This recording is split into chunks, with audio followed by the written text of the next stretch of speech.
Bayangkan, kamu cuma naik ojek sekali, cuma sekali.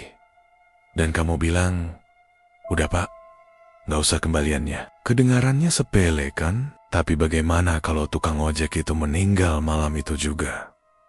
Dengan kepala terpisah dari tubuhnya, dan seminggu kemudian, dia mulai menunggumu di bawah lampu jalan. Duduk di atas motor tuanya, tanpa kepala.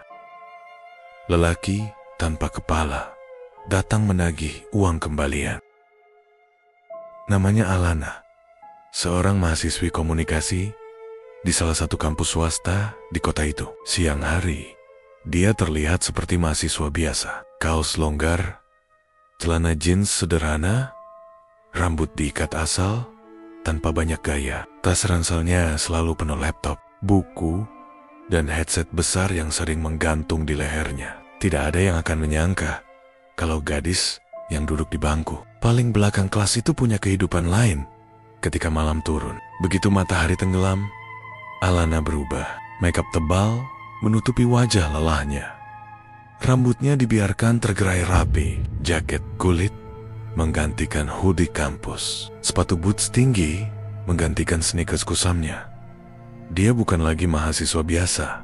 Dia adalah DJ di salah satu klub malam paling ramai di pusat kota. Dunia malam jadi tempatnya melarikan diri. 2 tahun lalu, kedua orang tuanya meninggal dalam kecelakaan mobil di luar kota. Sejak saat itu, Alana hidup sendirian di kamar kos kecil di gang sempit belakang kampus. Kamar itu hanya berisi kasur tipis, meja belajar, lemari plastik, dan satu foto orang tuanya yang dia letakkan di atas meja. Setiap malam sebelum berangkat kerja, dia selalu memandang foto itu sebentar. Bukan untuk menangis, hanya untuk memastikan dirinya masih kuat.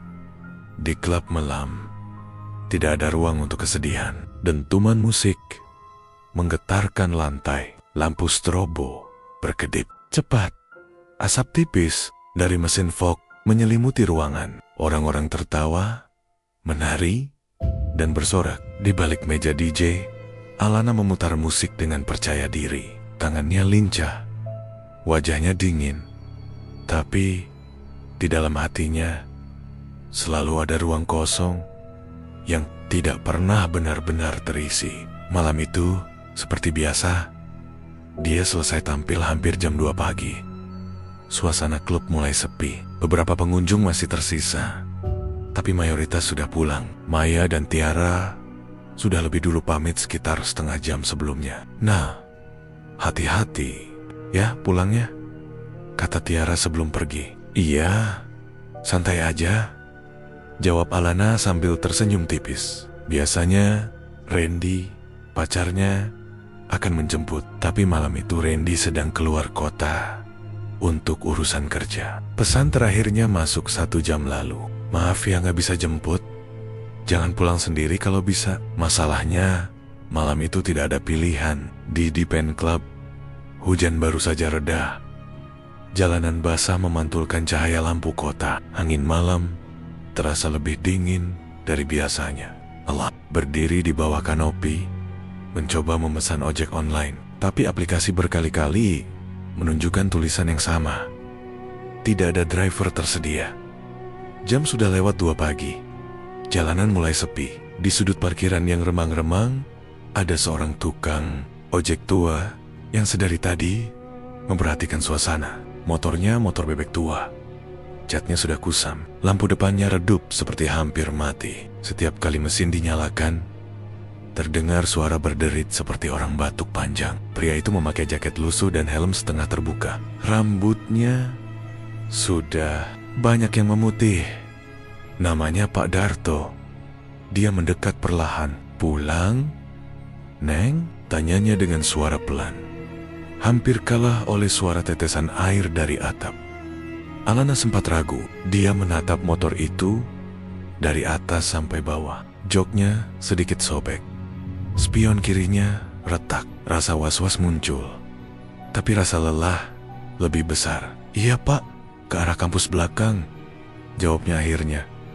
Pak Darto mengangguk. Dia tidak banyak bicara, hanya membantu memindahkan tas Alana agar lebih nyaman.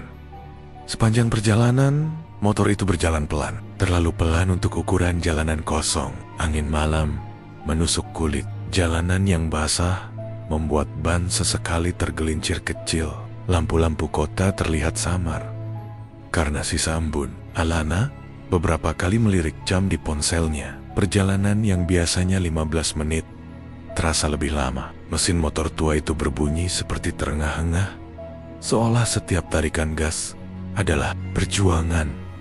Anehnya, Pak Darto tidak mengeluh, tidak mengajak ngobrol. Dia hanya fokus menatap jalan di depannya. Sesampainya di depan gang kos, Alana turun dan membuka dompetnya. Dia hanya punya uang 100.000 di bagian depan dompet. "Pak, ini aja ya," katanya sambil menyerahkan uang itu. Pak Darto menerima uang tersebut dan menatapnya beberapa detik. Wajahnya terlihat canggung. "Aduh, Neng, saya nggak ada kembalian." Alana menghela napas panjang. Badannya sudah capek. Sepatunya basah. Dia hanya ingin segera masuk kamar dan mandi. "Udah, Pak, simpan aja, nggak usah dikembaliin," ucapnya ringan. Pak Darto langsung menggeleng cepat. Gerakannya tegas, hampir panik. "Jangan, Neng. Saya nggak bisa. Rezeki harus jelas. Nanti kalau ketemu lagi, saya kembalikan sisanya." Alana tersenyum tipis. Dalam pikirannya, kemungkinan bertemu lagi sangat kecil. Kota ini besar. Dia jarang pakai ojek pangkalan. "Iya, Pak, nanti aja," jawabnya seadanya. Pak Darto memasukkan uang itu ke saku jaketnya dengan hati-hati, seolah menyimpan sesuatu yang sangat penting. "Saya pasti kembalikan, Neng," katanya. Sekali lagi, Alana hanya mengangguk, lalu masuk ke gang sempit menuju kosnya. Dari belakang, suara mesin motor tua itu kembali terdengar, menjauh pelan di antara sunyinya malam. Di kamar kosnya yang kecil, Alana merebahkan tubuh tanpa banyak pikir. Dia tidak memikirkan janji Pak Darto, tidak memikirkan uang kembalian. Baginya, itu hanya hal kecil, hal sepele yang tidak perlu dibesar-besarkan. Dia tidak tahu bahwa bagi seseorang seperti Pak Darto, janji itu bukan sekadar soal uang. Dan Alana sama sekali tidak menyadari bahwa malam itu adalah awal dari sesuatu yang perlahan akan mengubah hidupnya. Sesuatu yang tidak bisa dijelaskan logika. Sesuatu yang akan datang kembali hanya untuk menuntaskan sebuah kembalian yang belum pernah diterima. Seminggu setelah malam hujan itu, Alana mulai merasa ada yang aneh. Awalnya cuma perasaan kecil yang mengganggu, seperti ada yang memperhatikan dari jauh, seperti ada sesuatu yang belum selesai. Tapi dia berusaha mengabaikannya. Dia pikir itu cuma efek kurang tidur atau terlalu banyak kerja malam. Malam pertama dia melihatnya lagi, semuanya tampak biasa. Alana baru selesai tampil, musik masih berdentum pelan dari dalam klub.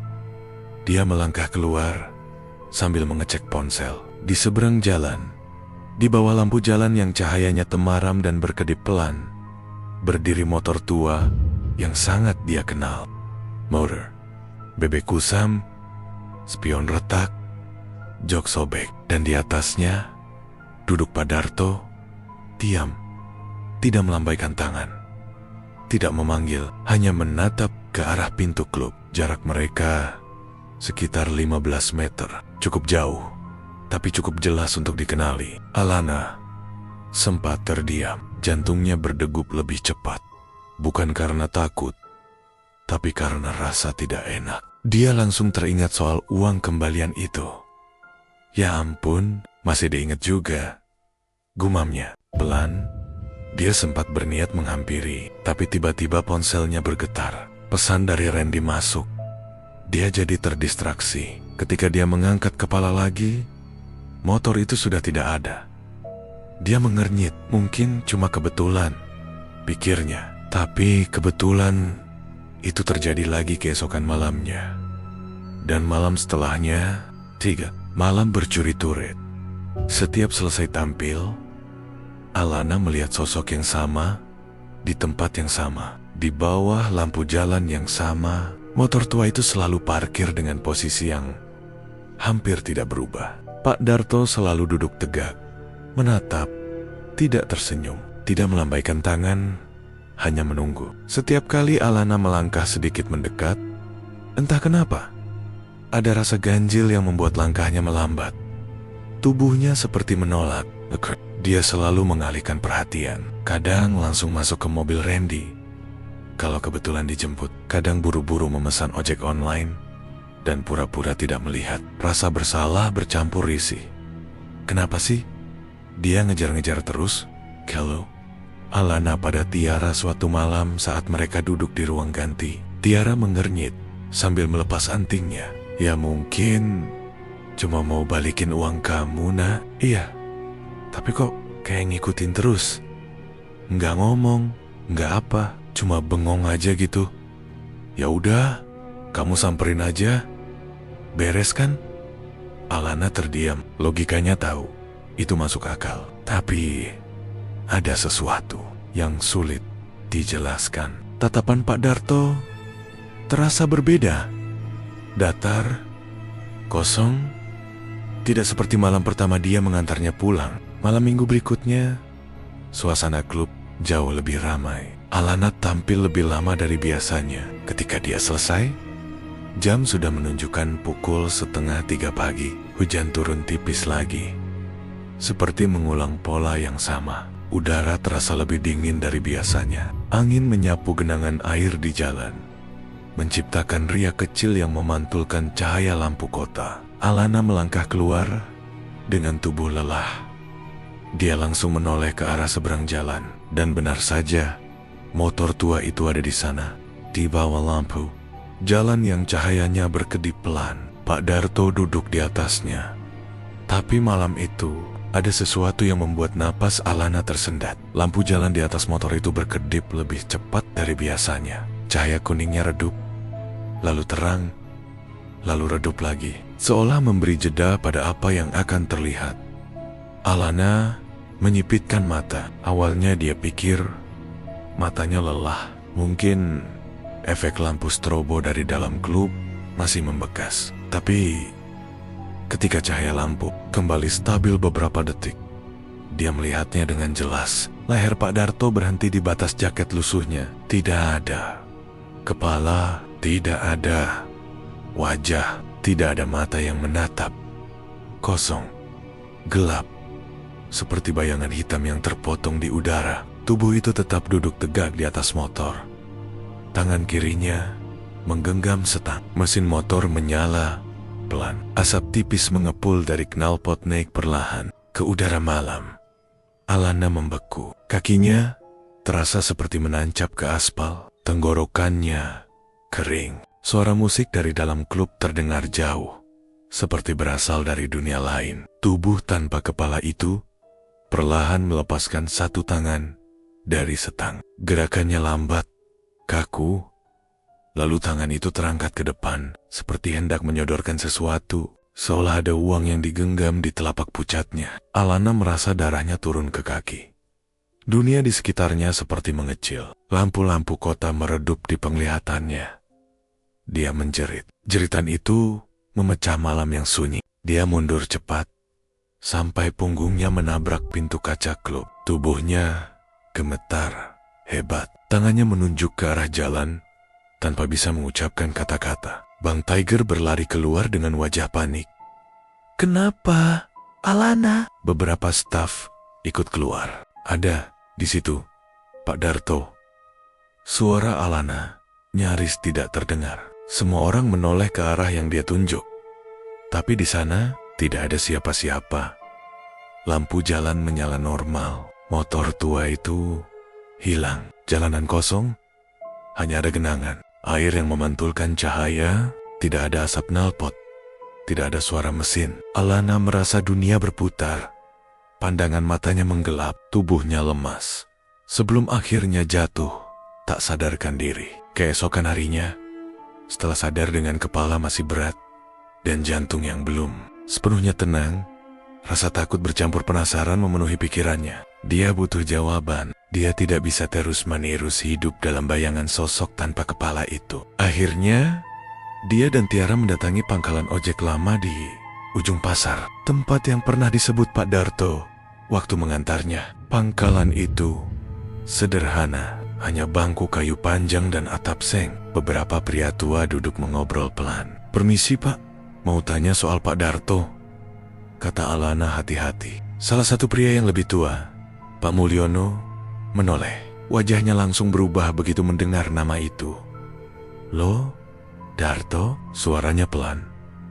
"Dia sudah meninggal, Neng." Kalimat itu seperti palu menghantam dada Alana. "Meninggal? Kapan, Pak?" Suaranya bergetar. 2 minggu lalu, malam minggu juga, ketabrak truk di jalan besar dekat flyover. Katanya dia lagi ngejar mobil, entah mobil siapa. Orang-orang bilang dia teriak-teriak suruh berhenti. Alana merasa telinganya bengkang. Pak Mulyono menelan ludah sebelum melanjutkan. Kepalanya putus di tempat. Dunia seperti berhenti. 2 minggu lalu, malam ketika Alana melihat Pak Darto berdiri di seberang jalan, dan dia memilih pura-pura tidak melihat. Malam ketika dia buru-buru masuk ke mobil Randy yang sudah menunggu dengan mesin menyala. Apakah mobil itu yang dia kejar? Pertanyaan itu menggantung di udara. Dan untuk pertama kalinya, Alana sadar, mungkin sosok yang selama ini menunggunya bukan sekadar bayangan, melainkan sesuatu yang belum selesai, sesuatu yang belum menerima haknya.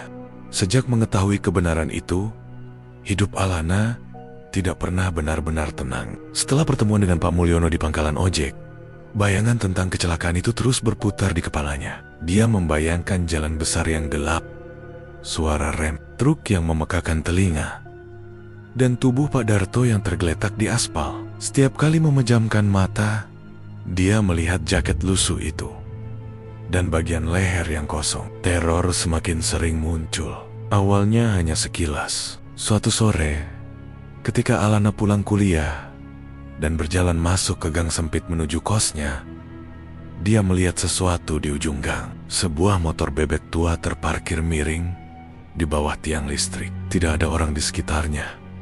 Gang itu sepi. Hanya Ada. Jemuran pakaian yang bergoyang pelan tertiup angin. Jantungnya langsung berdegup tidak wajar. Dia berkedip sekali. Motor itu masih di sana. Lampu depannya redup, padahal tidak menyala. Alana memaksakan diri berjalan maju. Setiap langkah terasa berat. Tapi ketika jarak tinggal beberapa meter, motor itu menghilang.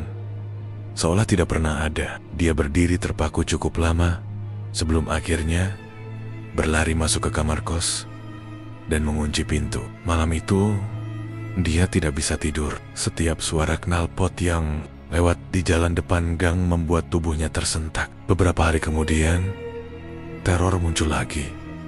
Kali ini di parkiran kampus. Alana baru saja selesai kelas sore dan berjalan menuju motornya sendiri. Di barisan paling ujung, di antara kendaraan mahasiswa lain, dia melihat motor tua itu lagi. Parkir sendirian, sedikit miring, seperti biasa. Tidak ada yang menyentuhnya. Tidak ada yang memperhatikannya. Beberapa mahasiswa bahkan berjalan melewatinya tanpa reaksi apapun. Apakah hanya dia yang bisa melihatnya? Keringat dingin mulai membasahi punggungnya. Ketika dia mendekat, dadanya terasa sesak. Tangannya gemetar. Tapi sebelum dia benar-benar sampai, seorang mahasiswa lain melintas di depannya. Pandangannya terhalang sepersekian detik. Saat mahasiswa itu lewat, motor tua itu sudah tidak ada. Alana hampir kehilangan kewarasannya. Puncaknya terjadi di klub. Malam itu, suasana sedang ramai. Lampu strobo berputar cepat. Musik menghentak keras. Alana mencoba fokus pada pekerjaannya. Dia mencoba meyakinkan diri bahwa semua itu hanya halusinasi karena rasa bersalah. Tiba-tiba, listrik klub padam beberapa detik. Ruangan langsung gelap. Suara pengunjung berubah jadi riuh kaget. Dalam kegelapan yang hanya diterangi sisa cahaya darurat, Alana melihat sesuatu di sudut DJ booth. Seseorang berdiri di sana, tegak, diam. Jaket lusuh itu tidak mungkin salah, dan di atas bahunya tidak ada kepala. Tubuh tanpa kepala itu berdiri beberapa meter darinya.